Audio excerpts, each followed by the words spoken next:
রাষ্ট্রদ্রোহ মামলায় গ্রেপ্তার বাংলাদেশের সম্মিলিত সনাতনী জাগরণ জোটের মুখপাত্র চিন্ময় কৃষ্ণ দাস ব্রহ্মচারী জামিন শুনানির অনুমতি চেয়ে করা আবেদন নাকচ করেছেন আদালত।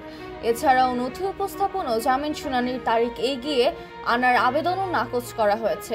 বুধবার 11 ডিসেম্বর চট্টগ্রাম মহানগর দায়রা জজ মোহাম্মদ সাইফুল ইসলাম এই আদেশ দেন। চট্টগ্রাম মহানগর দায়রা জজ আদালতের সহকারী public prosecutor PP Mohammad Raihanul Wajed Chowdhury এই তথ্য নিশ্চিত করেন। তিনি বলেন, চিন্ময় কৃষ্ণ দাসের পক্ষে আদালতে রবীন্দ্র ঘোষ নামে সুপ্রিম কোর্টের এক আইনজীবী 3টি আবেদন করেছিলেন। চিন্ময়ের পক্ষে শুনানি করার জন্য আবেদন, মামলার নথি উপস্থাপন ও চিন্ময়ের মামলার জামিন শুনানির তারিখ 2 জানুয়ারি থেকে এগিয়ে আনার আবেদন করেছিলেন। তার সঙ্গে চট্টগ্রাম বারের কোনো আইনজীবী ছিলেন না।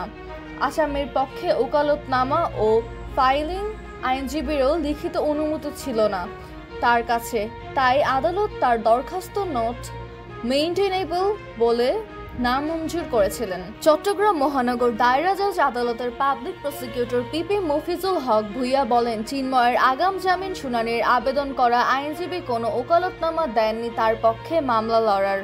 চিন্ময়ের আইনজীবী রবীন্দ্র ঘোষ কোনো ওকালতনামা দেননি তার পক্ষে মামলা লড়ার।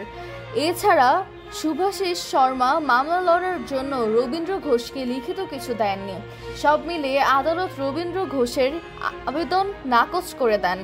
তিনি আরও বলেন, বুধবারও আসামি রাজেশ চৌধুরী ও হৃদয় দাস নামে দুজনের জামিন শুনানি ছিল, কিন্তু তাদের পক্ষে আদালতে কেউ আসেনি। আদালত আগামী 2 জানুয়ারি তাদের জামিন শুনানির দিন ধার্য করেছেন। চিন্ময় দাসের মামলায় ঢাকা থেকে আইনজীবী আসাকে কেন্দ্র করে আদালতে বিপুল সংখ্যক আইন শৃঙ্খলা রক্ষা বাহিনীর সদস্য মোতায়েন করা হয়েছিল। চট্টগ্রাম মহানগর দায়রা জজ আদালতের সহকারী public prosecutor PP Mohammad Raihanul Wajed Chowdhury বলেন, শুনানি চলাকালে রবীন্দ্র ঘোষ বলেন, যেভাবেই হোক আমাদের এক আইনজীবী মারা গেছেন।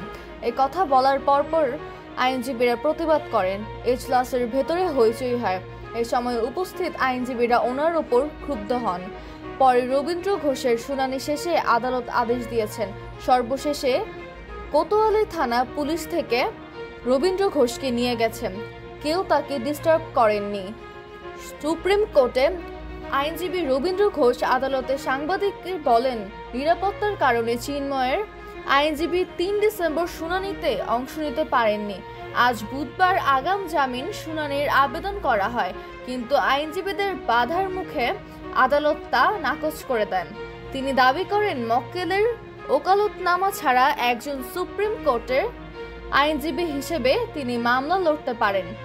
রাষ্ট্রদ্রোহ মামলায় গ্রেপ্তার হওয়া বাংলাদেশ সম্মিলিত সনাতনী জাগরণ জোটের মুখপাত্র চিন্ময় কৃষ্ণ দাস ব্রহ্মচারীর জামিন নামঞ্জুর হওয়াকে কেন্দ্র করে গত 26 নভেম্বর চট্টগ্রাম আদালতের ভক্ত অনুসারীদের সঙ্গে আইন শৃঙ্খলা রক্ষা বাহিনীর সংঘর্ষ হয়। এ সময় চিন্ময় অনুসারীদের হামলায় সাইফুল ইসলাম আফিল নামে এক আইনজীবী নিহত হন। তার মৃত্যুর জন্য ইসকন সদস্যের দায়ী করেছেন আইনজীবীরা।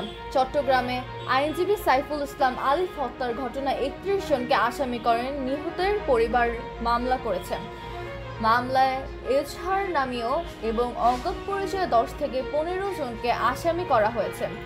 এই ঘটনায় পুলিশের ওপর হামলা, কাজে বাধা দান, আইনজীবী ও বিচার প্রার্থীদের ওপর হামলা, ককটেল বিস্ফোরণের ঘটনায় আরও 5টি মামলা হয়েছে। এই 6 মামলায় এখন পর্যন্ত 41 জনকে গ্রেফতার করা হয়েছে। এর মধ্যে হত্যা মামলায় 11 জনকে গ্রেফতার করা হয়েছে। গ্রেফতার হওয়া আসামিদের মধ্যে হত্যার দায় স্বীকার করে চন্দন দাস আদালতে স্বীকারোক্তিমূলক জবানবন্দি দিয়েছেন।